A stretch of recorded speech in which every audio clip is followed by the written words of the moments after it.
सफर के बाद हमारे मेंबरान टूटने लगे और अमरीकी एम्बेसी जाने लगे। अरशद शरीफ ने एम्बेसी जाने वालों पर प्रोग्राम भी किया था। बानी पीटीआई इमरान खान ने कहा है कि शाह महमूद को अमरीकी सफर का बाई चांस पता चल गया, वरना वो सफर जनरल बाजवा के लिए आया था जिसे दबाने के लिए पूरी कोशिश की गई, क्योंकि इससे डोनाल्ड लो एक्सपोज हो गया था। अगर नहीं था तो डिमांस क्यों किया गया। पटियाला जेल में मीडिया से बातचीत करते हुए इमरान खान ने कहा कि हमारे उम्मीदवार आइंदा इतवार से पुरअमन इंतखाबी मुहिम के लिए बाहर निकलें। जो उम्मीदवार इंतखाबी मुहिम के लिए बाहर ना निकले उनके टिकट तब्दील कर दिए जाएंगे। इमरान खान ने कहा कि डोनाल्ड लो ने जो बात की इस पर पाकिस्तानी सफीर असद मजीद ने ऑफिशियल मीटिंग में डिमार्श करने की सिफारिश की। सफीर की सिफारिश पर डिमार्श किया गया और कहा जा रहा है कि साजिश नहीं हुई। पाकिस्तान की तारीख में कभी ऐसा सफर नहीं आया। शाह महमूद को बाई चांस इस सफर का पता चला, वरना वो सफर जनरल बाजवा के लिए था जिसे दबाने के लिए पूरी कोशिश की गई, क्योंकि इससे डोनाल्ड लो एक्सपोज हो गया। इन्होंने कहा कि 3 हफ्ते में हुकूमत गिरा दी गई, इससे बड़ी साजिश क्या है। सफर में अगर अनहोनी चीज नहीं थी तो डिमार्श क्यों किया गया। क्या कोई अमेरिका को डिमार्श करता है। जिस रोज डिमार्श किया गया सफर उसी रोज पब्लिक हो गया था। नेशनल सिक्योरिटी कमेटी मीटिंग में सफर को पाकिस्तान के अंदरूनी मामलात में मदाखलत क्यों कहा गया। सफर के मामले पर पार्लियामेंट की कमेटी बनाई गई, वो किसकी धमकी पर खत्म हुई। हमने चीफ जस्टिस से भी कहा था कि सफर मामले की इंक्वायरी की जाए। बानी पीटीआई ने कहा कि हमारे 3.5 साल दौर में किसी मुल्क को डिमार्श नहीं किया गया, लेकिन सफर के बाद हमारे मेंबरान टूटना शुरू हुए। राजा रियाज समेत बहुत से लोग अमरीकी एम्बेसी जा रहे थे, जिस पर इंटेलिजेंस ब्यूरो की रिपोर्ट भी मौजूद थी। अरशद शरीफ का प्रोग्राम भी मौजूद है कि कौन कौन से लोग अमरीकी एम्बेसी जा रहे थे। अक्टूबर 2021 में बाजवा ने हसीन हक्कानी को हायर किया, हमें इसका इल्म तक न था। हसीन हक्कानी को $35,000 दिए गए और हसीन हक्कानी से ट्वीट करवाया गया कि इमरान अमरीका मुखालिफ, जबकि बाजवा अमरीका के हक में है। इन्होंने कहा कि फौज आर्मी चीफ की हिदायत के बगैर कुछ नहीं करती। लेफ्टिनेंट जनरल नदीम अंजुम के खिलाफ मैंने कभी कोई बयान नहीं दिया, हमें पता है कि फौज कैसे काम करती है।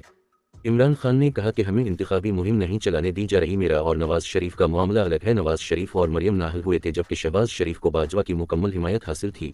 उनके जलसों में कोई नहीं रहा। डर है कि ये इलेक्शन से भाग न जाए, क्योंकि अक्टूबर में भी ये इलेक्शन से भागे थे। 8 फरवरी को हर सूरत इलेक्शन होने चाहिए।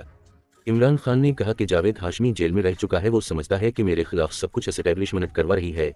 चौधरी निसार 50 साल पुराना दोस्त है। चौधरी निसार को अप्रैल 2018 में पीटीआई में शमूलियत की दावत दी थी, लेकिन चौधरी निसार फिर चौधरी निसार है। अगर वो हमारे साथ हक की बात करेगा तो वेगू डाला पहुंच जाएगा। इन्होंने मजीद कहा कि ये आज़ादी की तहरीक है, ये हमें गुलाम बनाना चाहते हैं। आज़ादी की तहरीक में जेल रहने को इबादत समझता हूँ।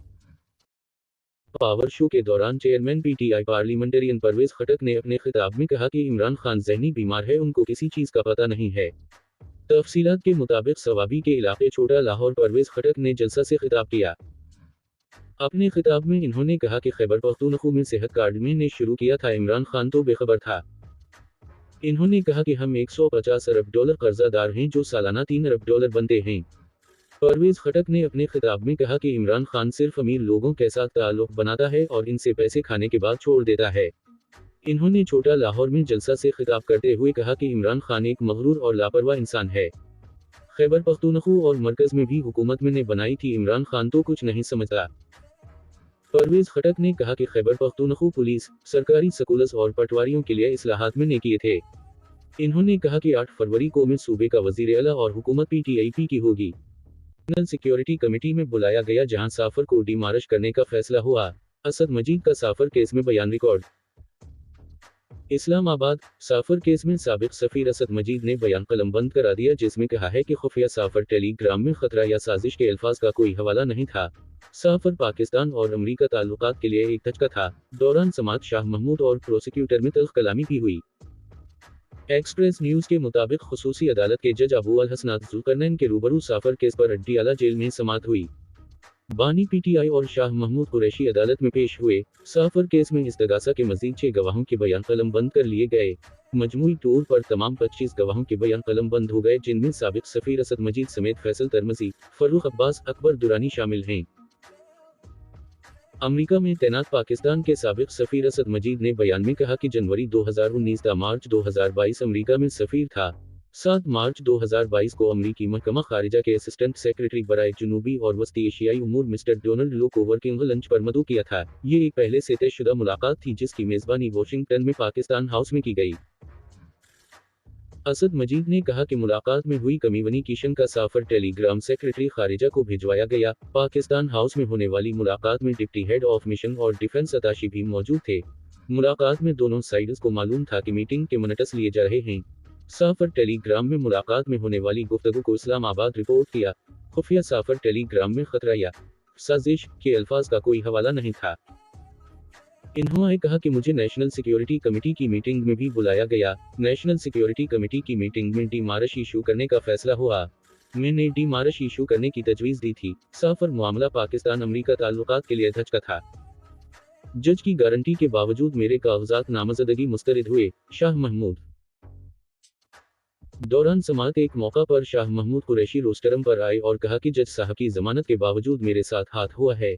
मेरे कागजात नामजदगी की तस्दीक न होने के बायस नेशनल असेंबली 150, नेशनल असेंबली 151 और पीपी 218 से मेरे कागजात नामजदगी मुस्तरद हुए।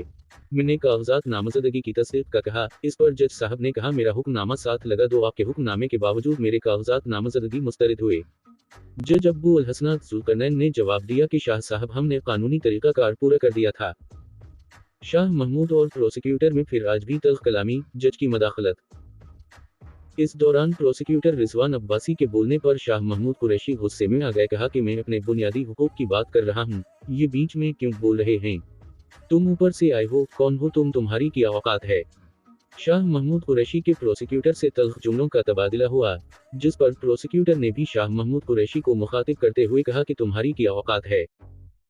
मामला बढ़ने पर फाजल अदालत के जज शाह महमूद कुरैशी को पुरअमन रहने की तलकीन करते रहे। दौरान समाअत शाह महमूद कुरैशी ने कागजात नामजदगी मुस्तरद होने के खिलाफ अपनी दरखास्त जुमा करा दी। जज अब्बू अल हसनात मोहम्मद जुल्करनैन ने कहा कि ये आपका हक है, हम इस दरखास्त को देख लेते हैं, आपके जो हुकूक हैं वो आपको जरूर मिलेंगे। बदअज़ा केस की समाअत कल तक मुलतवी कर दी गई।